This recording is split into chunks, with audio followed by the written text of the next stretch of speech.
Okay Kap, maayong udto ato minabi karon si Barangay Kapitan Makoy Rosauro dinhi sa Barangay Gamaw. So karong adlaw Kap ang pirmirong adlaw sa kini ang tawag ito Bayugan City on Wheels. Maayong hapon Bayuganon. Karong adlaw July 24, 2025. Gipahigayon usa ka programa sa atong city government nga mao ang On Wheels. So ako isip amahan sa barangay o sa akong mga barangay official malipayon kayo nga midawat sa mga programa kay para may kayuhan sa akong katawan. So ug nadumduman pa nimo Kap ikapila na ni nga round nga Bayugan on Wheels diri sa Barangay Gamaw, ikapila na ni nga round na karon. Mura kadaghan naman pero dili ko ka istorya kapila kay mura sa akong nakuhan matagtuig man nila nga programa ning UNWEL nga apil pero minti ang Gamaw. So karon nga adlaw Kap, karon ang pirmirong adlaw sa Bayugan City on Wheels, unsa may mga kalihukan nga ginihabuntag hasta karon? Ang mga kalihukan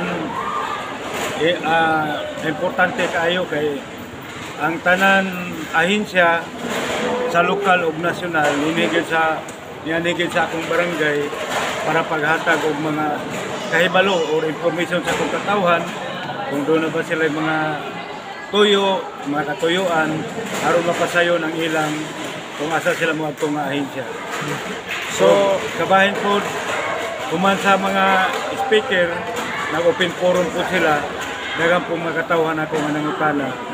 So natinawan gid sila kay natubag mo bulog mayo.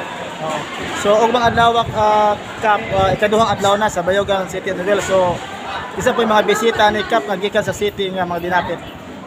Ugma na may program daan sa second day nga kato ng sa health sa Department of Health nga check up ibot og ngipon daghan to nga mga program basta sa health. Ako ganing giawag nga akong katawan nga muanhigit sila magpa-check up kay natay doktor na po yung mga tambal. So ang Bayugan City on Wheels Kap, dako kay katabang sa mga katawhan ilabi na dinhi sa Barangay Gamaw. Yes, okay. Okay tinuod gina kayo kay ngano dibe ato kalikayan nga ni atong panglawas nga atong pamation. So dako na kay ni nga katabang namo kay na diri sa among barangay nanay doktor na kay tambal. Iyahay kayo, pabor kayo ni namo mga katawan. Pasalamat kay ni Mayor Kirk Asis o ni Vice Mayor Kimi Asis o Sangguniang Panglungsod. Pinanguluhan ni Bubong Asis. Salamat kayo niya nga programa.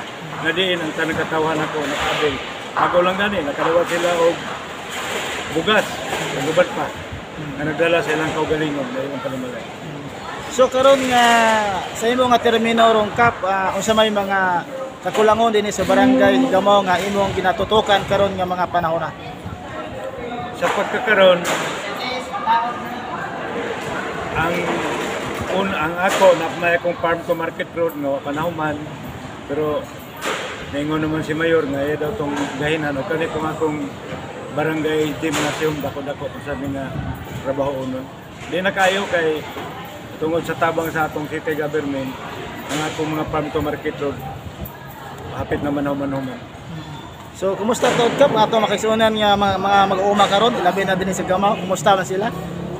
Sa pagkakaroon ang Barangay Gamaw kung magisigot tao planted area na pa 70%. 30%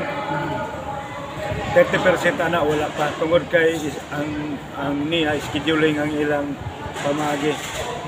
1 week. So next week pa may maka-outro na pud og tubig. Mao man na siguro na upamasaktan. So kumusta to Kap ang kining karon na may ordinansa nga hipuson ang mga iro. So dinhi sa Gamaw pila na ka iro Kap ang nahipos na dakpan?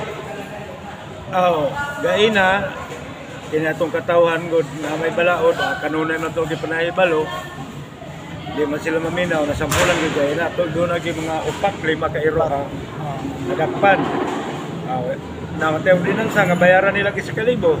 Pero dili mabayaran gid lagi dito sa city ang mong iro. So kibalik Kap ang tag-iya si Ero, dito na lang mo ato sa city, dito na lokaton ang Ero. Oo, ito na kay naman reserve man tamo sa pakong balaod. Ako kumutabang ko magmingon na po sila nga kuan ra di okay man ang pagtabang pero musubay tag balaod. Ng balaod. Okay. So katapusan na lang kap imong mga mensahe sa mga katawhan din sa Gamaw ilabi na nga karon ug tanan ugma ang Bayugan City Universe. Okay, mga hapon sa tanan. Salamat kayo sa atong City Mayor Honorable Kurt A. Asis, atong Vice Mayor Kim A. Asis ug sa atong City Councilor Bubong Asis ug sa iyang kaubanan o sa atong mga agency both local and national, sa akong barangay official, sa Sangguniang Kabataan, sa akong barangay worker o sa tanan akong katawan. Salamat kayo nga peaceful, unya malampuson, unya malipayon po ng akong mga katawan nga nanguli kay busog sila na pag-ipabalon nga bugas. Thank you kayo, may hapon. Okay, salamat kap.